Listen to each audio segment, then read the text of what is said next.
سلام، من بهنام هستم. اینجا کانال 4 قدم تا سلامتی و لاغریه.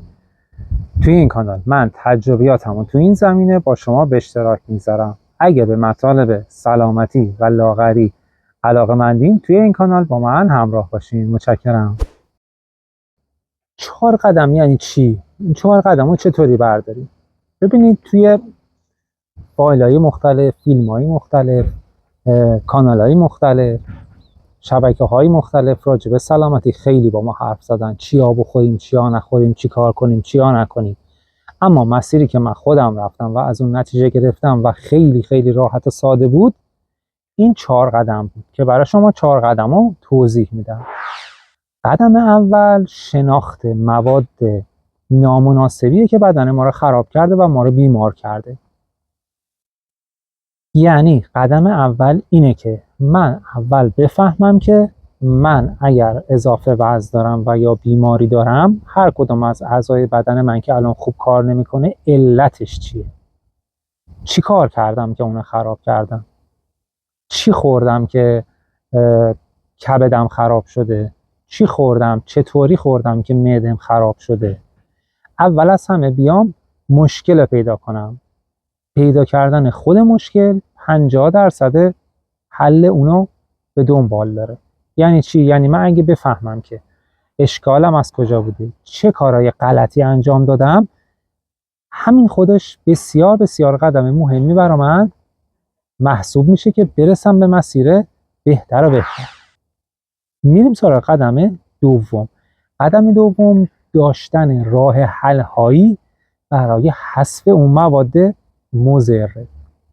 فرض کنین که من فهمیدم که کبد من از خوردن قند زیاد دچار چربی شده. یعنی چی؟ یعنی کبدم چرب شده. خب پس من فهمیدم که علت اصلی چیه؟ اینه که من با خوردن قند زیاد مثلا کبدم رو چرب کردم.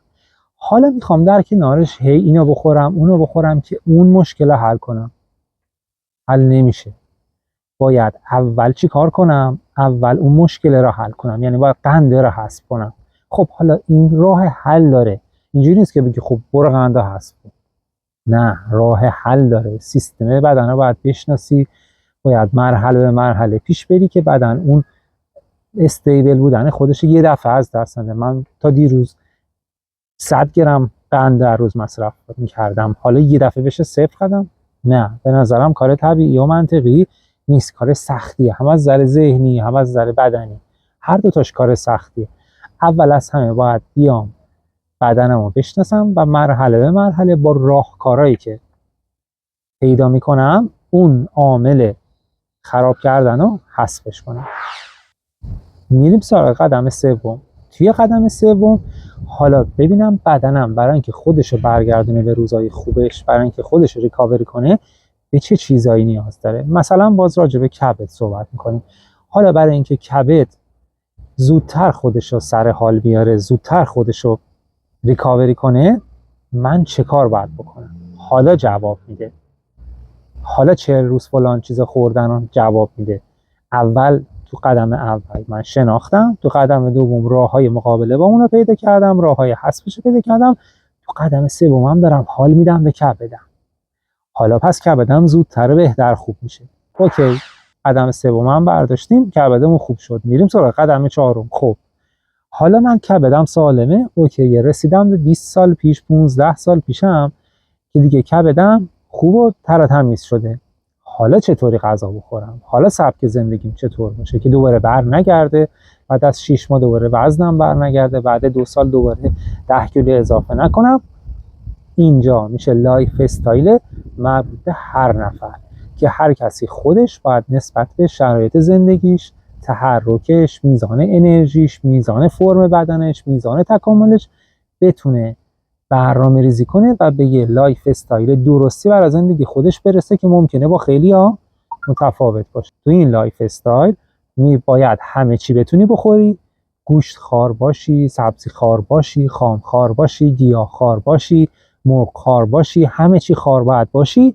حتی قند هم باید بخوری، شیرینی هم باید بخوری، اما باید درست بخوری، بجا بخوری.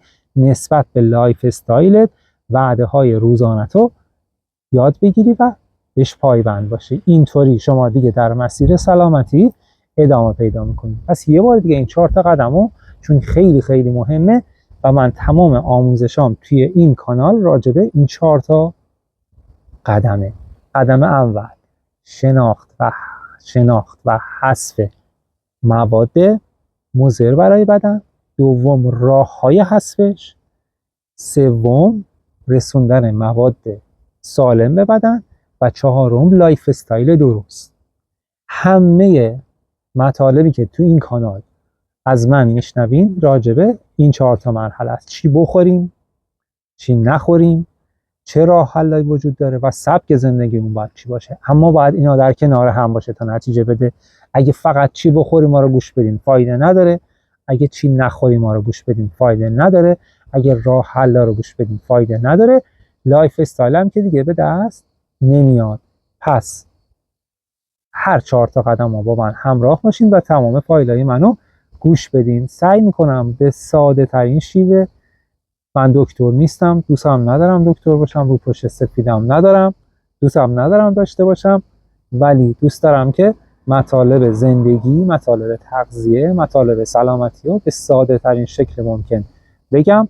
همونجور که خودم استفاده کردم، خودم فهمیدم و خودم در زندگیم به کار گرفتم، شما این کار برای من انجام بدید. مرسی که تا اینجا با من همراه بودید. اگه براتون مفید بود حتما سابسکرایب کنید. اگه براتون مفید بود حتما منو دنبال کنید و به دیگرانی که میخوان به سلامتی و لاغری برسن پیشنهاد بدین. مرسی، تا فایل بعدی، خدا نگهدار.